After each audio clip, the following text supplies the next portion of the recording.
At last we're here. It had all started on the Spey in September 2013. Fred and I had stopped for lunch, and he showed me a map and some photographs and told me about the trip. And on the spur of the moment I said, let's do it, let's go next summer. And here we are. Over the last 9 months there's been a lot of planning, a lot of sorting of kit and packing, and the final worry was whether everything would fit into our packs. As excited as kids on Christmas Eve, we met up at Edinburgh Airport to catch the late flight to Oslo with Norwegian Airlines. Look at him. Look, oh. And survive the flight. And survive the flight, of course, yes. They've all survived, so why can't we? I think we're going down.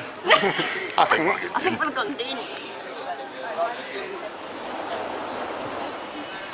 Good evening, ladies and gentlemen, and all children, welcome aboard. Love flying. What are you looking at? By the time we collected our kit, it was well after midnight, and tiredness was setting in. We stayed the night at the Park Inn Hotel at the airport, with a plan of getting an early start the next morning. The next day we hired a car, packed it to the gunnels with our kit, and began the 3 or so hours drive to Glaskogen, stopping at a supermarket and outfitters on the way.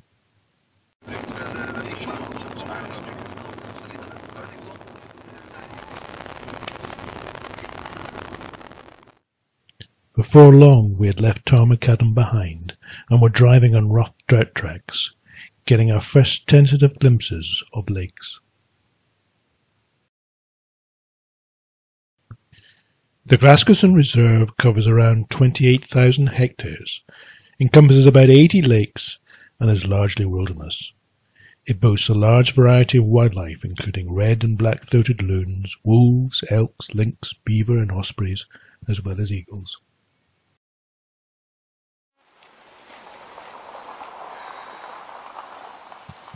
We made our way to its centre at Lyngeshammer, which has a campsite, shop and cafe.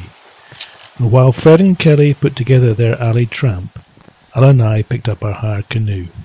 There was no choice but an Incas 525, a 17-foot aluminium bathtub, weighing in empty at 40 kilograms, and with our kit, that took it up to 120 kilograms. Thankfully, Alan and I are not superstitious, and so the number 13 did not put us off, and I became very fond of the supposedly unlucky bathtub. The last 100 metres to the put-in was awkward even for the lightest canoe. Shit! Don't bump it. There's white caps out there. God.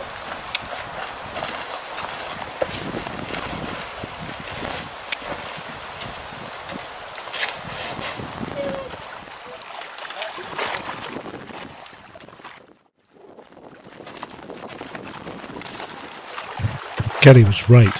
Out with the shelter of the bay, there were indeed whitecaps.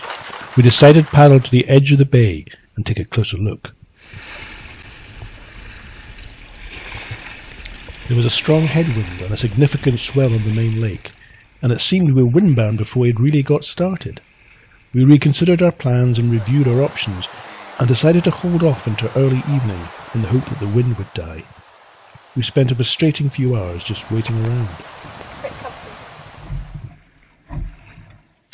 By 6 o'clock it had eased a bit, and we set off down Stora Gla, Glaskogen's largest lake. It was hard going at times, but we were keen to find a campsite and to get settled for the night.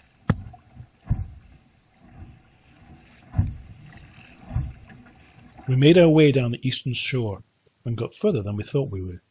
Eventually we settled for a campsite which, although a bit stony, gave us a good view over the lake.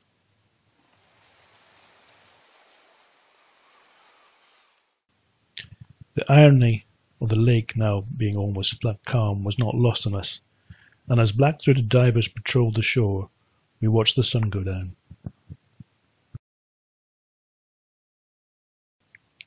In such a short time, we had gone from rushing around our busy little lives to a peace which only this kind of place can bring.